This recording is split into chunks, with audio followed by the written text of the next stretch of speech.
Rachel Maddow thought she had prepared the perfect ambush. The veteran MSNBC host, known for her no-nonsense takedowns, believed she could corner Congresswoman Jasmine Crockett on live television and dismantle her progressive agenda with one well-calculated strike. But what happened next stunned not just the audience at home. Maddow herself was left speechless, caught in a moment that would ignite a firestorm across the internet. Within hours, a 15-second clip of the exchange spread like wildfire, eclipsing every political headline of the year. 10 million views in a single day. Hashtags trending, pundits scrambling.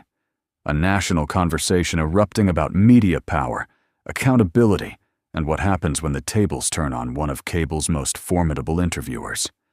Inside the studio, the heat of the spotlights seemed almost theatrical.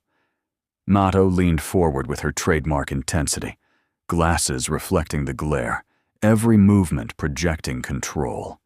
She had her notes, her research, her reputation as the queen of liberal television. Producers behind the cameras were already imagining the headlines, expecting yet another viral Maddow dismantling, an intellectual spectacle designed to drive ratings through the roof. But across from her sat Jasmine Crockett, the 43-year-old Texas congresswoman, radiating an unsettling calm. She wasn't defensive. She wasn't flustered. Instead, she leaned back in her chair like a trial lawyer who had already seen the evidence and knew it favored her. That quiet confidence, that subtle poise, would be the crack in Maddow's armor. Observers watching live said they could feel it, an almost imperceptible shift. Crockett hadn't walked into that studio to defend herself. She had come to deliver a master class. What began as a seemingly routine conversation about party unity spiraled into one of the most devastating rebuttals of 2025. A political clapback so sharp, so unexpected, that millions would replay it frame by frame, analyzing every word. But before we dive into the exact moment that silenced one of America's most dominant media voices, make sure you're subscribed. Because what you're about to see isn't just political theater. It's a survival guide for anyone facing down a media machine designed to intimidate. The strategies Crockett unleashed in that interview are already being dissected in classrooms, think tanks, and campaign war rooms. Political consultants are calling it a case study in rhetorical jujitsu, the art of using your opponent's momentum against them. The tension in that MSNBC studio wasn't just high, it was combustible. And to understand why, you need to know who these two women really are, and why their collision was inevitable. At 52, Rachel Maddow isn't just a journalist, she's an institution. With her crisp suits, signature glasses, and piercing intellect, she has become the face of progressive media. Her nightly audience of more than 2 million viewers gives her the power to shape the national narrative, to build up or dismantle political careers with a single segment. She has interviewed presidents, unraveled scandals, and built a reputation as the one figure no politician dares underestimate. Her methods are legendary. The rapid-fire questioning, the meticulously prepared dossiers, the infamous document dump maneuver, pulling out papers that expose contradictions, leaving her guests scrambling under the glare of the camera. For over 15 years, Rachel Maddow has set the standard for televised political combat. When she speaks, the liberal base listens. And yet, on that night, sitting across from her was someone who didn't flinch. Jasmine Crockett was no ordinary politician. At 43, the Texas congresswoman had already built a reputation as a fearless fighter. A former civil rights attorney, she wasn't polished in the poll-tested language of career politicians. She spoke with the blunt force of someone who had lived her arguments, who had fought them out in real courtrooms. Since arriving in Washington, she had drawn national attention with fiery House floor speeches and unfiltered social media moments. Her following had exploded online. her clips garnering millions of views, her words resonating with people who felt politicians rarely spoke with such clarity. Unlike others who sought compromise and safe rhetoric, Crockett brought the urgency of real struggle into every sentence. She wasn't just another freshman congresswoman. She was a disruptor, a litigator who had battled corporations, challenged entrenched systems, and walked away victorious. That night, sitting under the blinding studio lights, she wasn't facing a journalist. She was facing yet another opponent who thought power alone could shake her. And she was ready. Jasmine Crockett's rise wasn't built on safe choices. Before Congress, she had carved her name into the legal world by standing where others refused to stand, fighting for working families against predatory lenders, defending voting rights under fire, and taking on the cases most lawyers dismissed as too controversial to touch.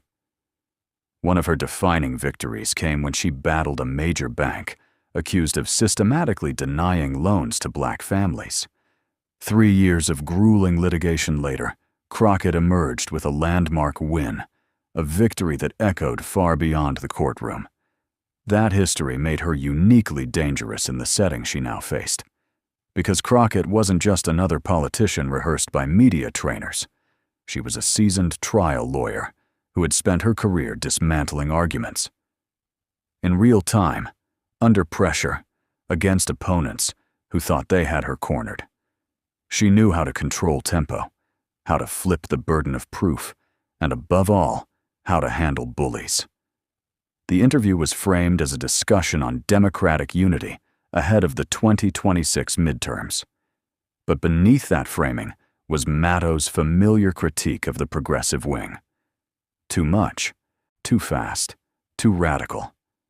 For weeks, she had been hammering this point home on her show. Progressive overreach, she called it. She cited polls, summoned strategists, and orchestrated panels that echoed her conclusion. If Democrats wanted to win, they had to rein in the left. In Maddow's world, this interview was meant to be the closing argument of her case.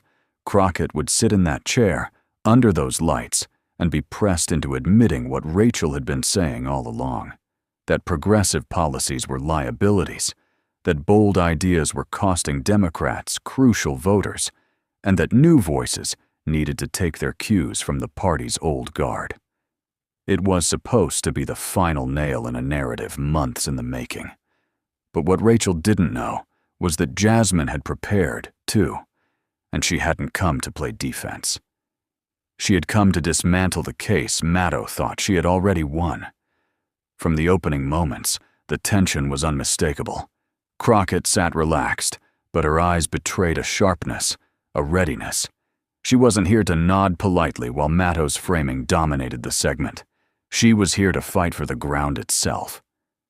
"Congresswoman Crockett," Rachel began, her voice calm but commanding, that familiar tone sharpened by years of dominance in the anchor's chair. "There's been a lot of discussion about whether progressive Democrats are helping or hurting the party's chances. Some polling suggests that when Democrats focus on issues like Medicare for all or defunding the police, they actually drive moderates into Republican arms. What's your response to that?" A classic Maddow tactic. Pose a question that sounds fair on the surface, but carries within it an unspoken verdict. The question wasn't really about Crockett's views. It was about forcing her to defend against the assumption that progressives were already guilty of political sabotage. But Crockett didn't flinch. She smiled faintly, the kind of smile that, in a courtroom, would make opposing counsel shift uncomfortably. "Rachel," she said, her tone even but edged with quiet defiance. "That's an interesting way to frame the question. But before we talk about polling, shouldn't we talk about results? Because the data I've seen tells a very different story." For a brief second, Maddow blinked. Her eyebrows lifted ever so slightly. This wasn't the rehearsed defensiveness she had expected. Crockett wasn't stepping into the frame Rachel built. She was tearing the frame apart. It was a textbook trial lawyer maneuver. Reject the terms of the trap, then build your own battlefield. Rachel pressed forward, this time with sharper intent. But Congresswoman, when we look at states like Virginia and New Jersey, where Democrats struggled recently, analysts point to progressive messaging as a key factor. Don't you think there's a responsibility to moderate for the good of the party? The cameras caught Crockett's posture shift. Many guests at this point would begin retreating into safe answers, hedging, finding compromise. But Crockett leaned in. Her eyes sharpened. It was the look she wore in congressional hearings, the look that signaled she was about to go on the offensive. "Rachel," she said firmly, "I have to stop you right there. Are we really going to sit here and blame progressive policies for Democratic losses while ignoring the fact that in my district, in deep red Texas, I won by running on Medicare for all, affordable housing, and criminal justice reform? Are we going to pretend progressive candidates haven't been winning across the country by energizing voters who had walked away from politics altogether?" The studio atmosphere shifted. For a fleeting moment, Maddow's confidence faltered. She was unaccustomed to this kind of pushback, measured, fearless, grounded in lived evidence. And as Crockett pressed forward, it became clear. This wasn't going to be another routine segment. This was the moment the balance of power in the studio began to tilt. Maddow, visibly rattled that her usual maneuvers weren't landing, reached for her stack of papers. She flipped through them with theatrical precision, a performance meant not only for Crockett, but for the millions watching at home. It was her classic power move, the document shuffle, the signal that she was about to drop evidence like a hammer. "But Congresswoman," she pressed, voice hardening, "with all due respect, winning in a gerrymandered district in Texas is not the same as winning statewide, or persuading the suburban moderates who decide national elections. Isn't it somewhat irresponsible to push policies that polling shows are deeply unpopular with the very voters Democrats need?" The word irresponsible landed like a gauntlet thrown across the table. Rarely had Maddow been so blunt. To call a sitting congresswoman irresponsible on live television was a gamble designed to force retreat. But Jasmine Crockett was not the kind of guest who retreated. Her voice stayed measured, but there was steel beneath it. "Rachel, I find it fascinating that you're lecturing me about responsibility, when your show has spent weeks telling Democrats to abandon the very policies that actually save working families. Let me ask you something. When was the last time you had to choose between paying for prescription drugs and paying rent?" The words sliced through the studio like lightning. The balance of power shifted in an instant.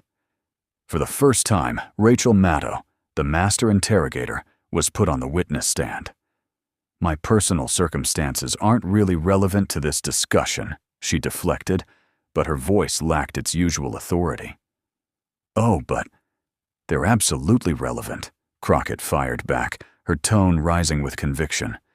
"Because you sit here in a studio, making millions of dollars, telling working families they should settle for less. You're telling them that wanting health care they can afford is irresponsible. You're telling them that wanting a livable planet for their children is radical." The camera tightened on Maddow's face. Viewers could see it, the flicker of realization, the unraveling control. She tried to pull the conversation back. "Congresswoman, I think you're mischaracterizing my position. I'm simply saying there are strategic considerations." "Strategic considerations?" Crockett cut in, her composure giving way to a righteous fire. "Rachel, people are dying because they can't afford insulin. Families are bankrupt from medical bills. Young people are drowning in debt. And your strategy is to tell us to water it down so we don't scare suburban voters?" The air in the studio thickened. The staff behind the cameras shifted uncomfortably. This was no longer a debate. It was a trial, and Maddow was the one being cross-examined. Maddow tried one final pivot, clinging to her ground. What many people worry about is whether this kind of rhetoric wins elections, or just makes people feel good about themselves. It was the wrong move. Crockett's eyes sharpened, her voice dropping into the cadence of a lawyer about to deliver the killing blow. Rhetoric? She repeated. Rachel, is it rhetoric when a mother in my district has to ration her child's insulin? Is it rhetoric when families sleep in cars because they can't afford rent? Is it rhetoric when students abandon their dreams because college is out of reach? The silence was suffocating. Every camera, every light, every gaze in that studio locked onto Crockett as she advanced, word by word.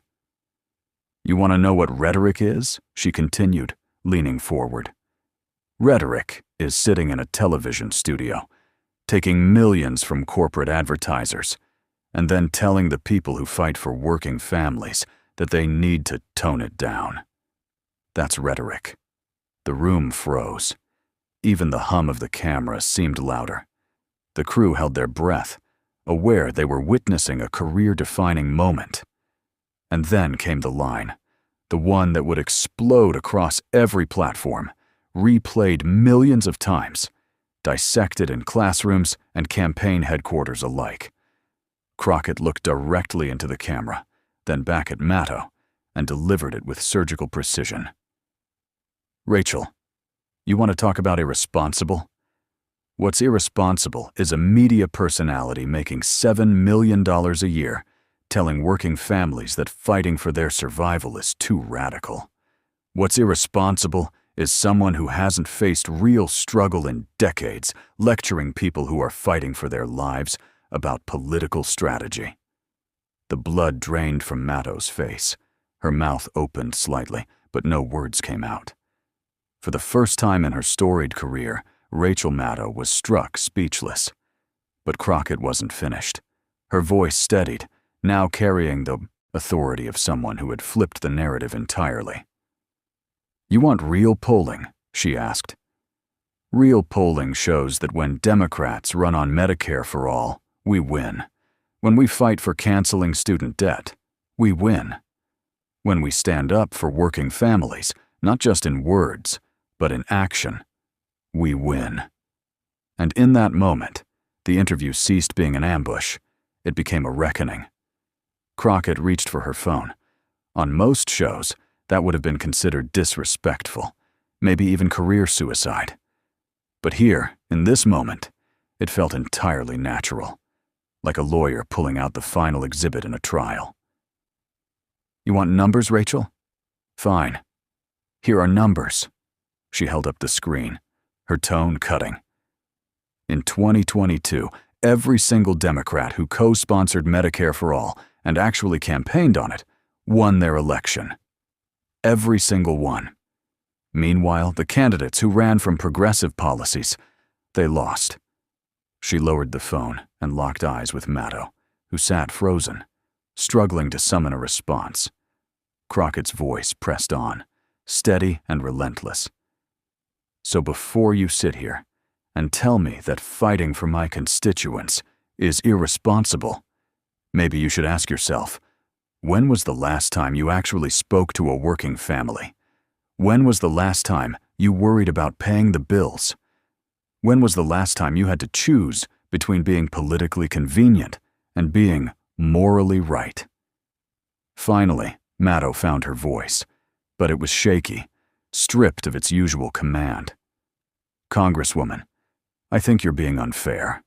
I've spent my entire career fighting for progressive causes. I've exposed corruption. I've held powerful people accountable. Have you? Crockett interrupted, her voice dropping into the deadly calm of a prosecutor, delivering a closing argument. Because from where I'm sitting, it looks like you've spent your career building a brand, comfortable being the voice of the resistance, while actual resistance fighters do the hard work of governing. The silence was unbearable. Even the soft whir of the studio air conditioning seemed intrusive. Rachel, you want to know what's really irresponsible? Crockett's voice cut through like a blade. Irresponsible is turning politics into entertainment.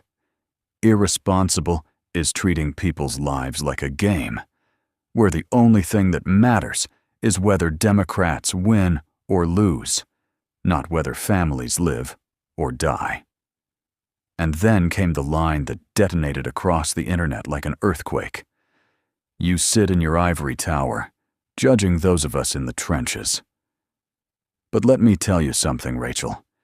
I didn't come to Congress to make you comfortable. I came to Congress to make change. And if that makes you uncomfortable, maybe the problem isn't my message. Maybe the problem is that you've forgotten what this fight is actually about. The camera caught the precise instant Rachel Maddow's composure fractured. Her cheeks flushed, her hands trembled ever so slightly. Then came the outburst, raw, unpolished, desperate. "How dare you question my commitment to progressive causes?" she snapped. "I've been fighting these battles since before you were even in politics. I've exposed corruption. I've held Trump accountable. You've made millions of dollars being the opposition," Crockett cut in, her calm now in stark contrast to Maddow's unraveling fury. Her words were sharp, surgical. But when it comes time to actually fight for change, when it comes time to stand with the people doing the work, you're silent. Worse, you undermine them.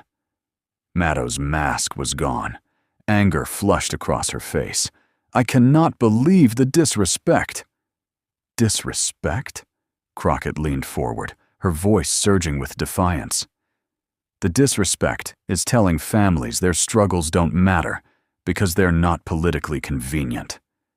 The disrespect is using your platform to attack the people fighting for them. The disrespect is making millions while telling working people to accept less." She paused, looked into the camera, and delivered the dagger. "The real disrespect, Rachel, is believing that your opinion matters more than the lives of the people I represent." The silence that followed was absolute. Maddow sat stunned, her trademark quick wit obliterated. She didn't just lose control of the interview. She lost the persona that had defined her career. Then, in a move no one expected, Crockett rose from her chair. The cameras scrambled to adjust as she stood tall, her presence filling the frame. "You know what, Rachel? I think we're done here. I came on your show expecting a real conversation about the future of our party. But it's clear you're more interested in defending the status quo than fighting for change." She turned, locking eyes with Maddow one last time. "When you're ready to talk about what it means to fight for working families, you know where to find me. Until then, maybe spend less time lecturing others, and more time asking yourself whether you're actually doing your job."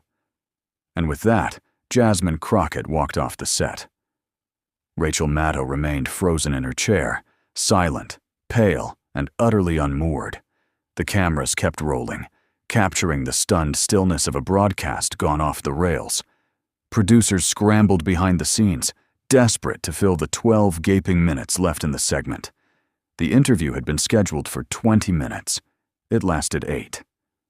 But those 8 minutes would reverberate far beyond that studio, forever altering the terrain of progressive politics and media power. Because the moment Jasmine Crockett walked off that MSNBC set, history began to write itself. Within minutes, the clip was everywhere. The clip spread faster than wildfire, but this wasn't just another viral skirmish in the endless churn of political drama. It felt like the ignition of something bigger, a spark that could no longer be contained. The first upload landed on Twitter at 9:47 p.m. Eastern, barely 3 minutes after the broadcast cut. It was only 15 seconds long, a surgical slice of Crockett's final words. "When you're ready to have a real conversation about what it means to fight for working families, you know where to find me." By the 10-minute mark, that short clip had already crossed 50,000 views. Within an hour, 500,000. By midnight, nearly 2 million, and climbing at a pace no one could track. But it was the longer version, the uncut exchange, Maddow's unraveling composure captured in real time, that detonated across every platform at once. On Twitter, the hashtag #CROCKETDESTROYSRACHEL erupted within 20 minutes, racing to the top of nationwide trends, elbowing out sports highlights and celebrity scandals. TikTok proved even faster, its young users weaponizing the moment with instinctive precision. Progressive creators lip-synced Crockett's words, reenacted Maddow's stunned silence, or spliced the takedown into videos of their own clashes with authority figures. A new phrase caught fire: #Crockett energy. It wasn't just a slogan, it was a rallying cry. The meme factories went into overdrive. Rachel Maddow, frozen at her desk, wide-eyed and wordless, became an instant cultural artifact. Someone looped her shocked face with the caption, "When someone finally calls out your hypocrisy on live TV." Another viral post juxtaposed Maddow's pristine studio against footage of families drowning in medical bills, Crockett's words superimposed across the screen. Maybe the problem is that you've forgotten what this fight is actually about. But the meme that burned its way into the collective imagination was a single screenshot. Crockett walking off set, chin high, not looking back. The caption read, "When you're done tolerating BS from people who should be allies." It was raw defiance distilled into one image. Within hours, it was everywhere. Profile pictures, posters, phone wallpapers, a symbol of pent-up frustration finally given form. Creativity snowballed. Someone remixed Crockett's most devastating lines into a cinematic trailer, the audio swelling to orchestral crescendos as Maddow's silence hung like a wound. Another viral edit spliced the beginning and end of the interview. Maddow's confident opening frame, dissolving into her shattered, speechless finale. The caption, "How it started versus how it ended." Instagram was plastered with grids of Maddow's expressions, smugness curdling into panic, then defeat. Each square told the same story. Power, once unshakable, unraveling in real time. But the reaction wasn't confined to memes. Within hours, the political world had turned its gaze. Commentators rushed to weigh in on what was already being branded the Crockett moment. Progressives who had long felt the sting of media condescension rallied instantly. Alexandria Ocasio-Cortez tweeted, "This is what it looks like when someone refuses to be bullied by media elites who've forgotten what we're fighting for." Bernie Sanders echoed with his own blunt endorsement. Jasmine Crockett spoke truth to power tonight. Fighting for working families is not too radical. It's necessary. Even moderates found themselves shaken. One Democratic senator, speaking off the record, admitted, "She said what a lot of us have been thinking. Too often the media treats politics like sport, forgetting that real lives hang in the balance." The surprise came from the other side. Conservative commentators, normally hostile to Crockett's politics, couldn't resist tipping their hats. Tucker Carlson, hardly a natural ally, told his viewers, "You don't have to agree with Jasmine Crockett's policies to respect the courage it took to stand up to media bullying. That was gutsy." The unlikely chorus of approval only amplified the rupture. This wasn't being read as partisan theater anymore. It was being framed as something deeper, a public reckoning with the gulf between media elites and the people whose struggles they claim to represent. Meanwhile, Rachel Maddow went silent. For 24 hours, her Twitter account, usually a flurry of posts, was dark. MSNBC issued a statement calling the exchange a robust debate between two progressives. But the phrase only made things worse. Online, users mocked the spin. "Robust exchange?" one tweet sneered, attached to a clip of Maddow's stunned silence. That wasn't an exchange. That was an annihilation. And then came the moment everyone was waiting for: Maddow's return to her show. When Rachel Maddow reappeared the next night, the weight of silence clung to her like a second skin. Her opening words carried the brittle edge of someone straining for control. "Last night, I had Congresswoman Crockett on this program to discuss Democratic strategy," she began, her voice deliberately measured, but taut with anger. What viewers witnessed was passion, the kind of passion that fuels progressive politics. And sometimes, that passion can get intense. The framing was a miscalculation. What the audience had seen wasn't passion, it was dismantling. It was surgical. Crockett's questions had landed like scalpels, cutting through contradictions Maddow had long kept hidden beneath polished certainty.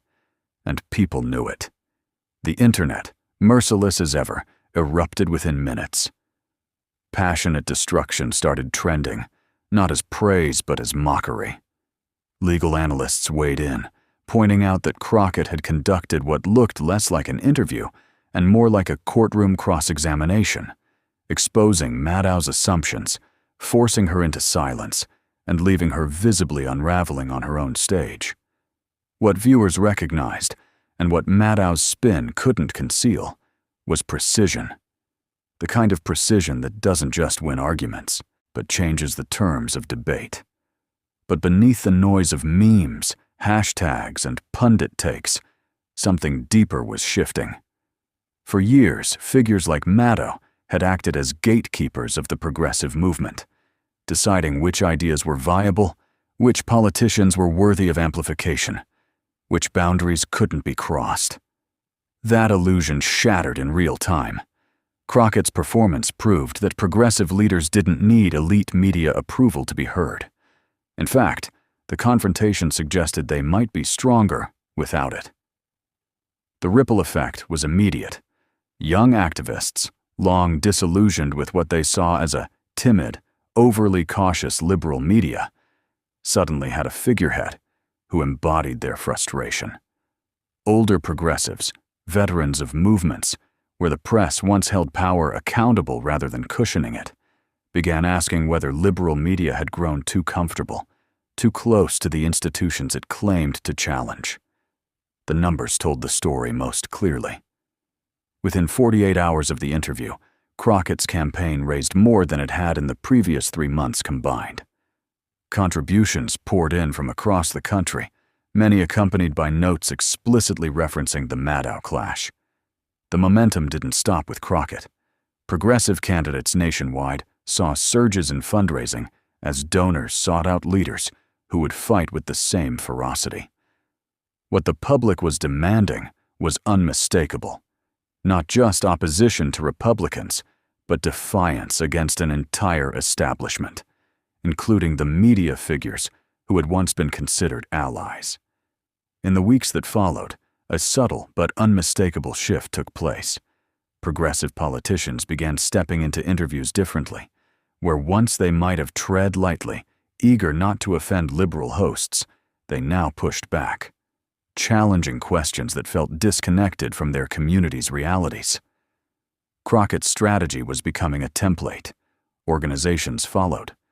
Groups like Justice Democrats and Sunrise Movement announced new guidelines, urging their candidates to confront media narratives that distorted or undermined their message. Some launched full-fledged accountability initiatives, tracking patterns of questioning, airtime, and critique across networks. When the data surfaced, it was damning. Progressive policies faced more skepticism from friendly outlets than from conservatives. Crockett's accusations of bias weren't speculation anymore. They were documented fact. Suddenly, the resistance media found itself cast in an unfamiliar role, the establishment. And for many progressives, resisting meant resisting them, too. The Maddow-Crockett exchange became a cultural marker. It was dissected in journalism schools as a cautionary tale of how control can slip away in seconds. Political science courses treated it as a case study in the erosion of media gatekeeping. For ordinary people, it was something simpler, but no less powerful. Proof that authenticity could still break through the fog of calculation. Crockett hadn't softened her message to court approval. She hadn't recalibrated to avoid offense, and that refusal struck a nerve across generations. 6 months later, the interview was still shorthand. Pulling a Crockett meant refusing to yield, no matter the pressure. Getting Maddow became a punchline for when a host lost command of their own show. But the most enduring legacy wasn't the catchphrases, it was the recalibration of power. For perhaps the first time in decades, progressives openly debated not just whether politicians were accountable, but whether the media itself should be.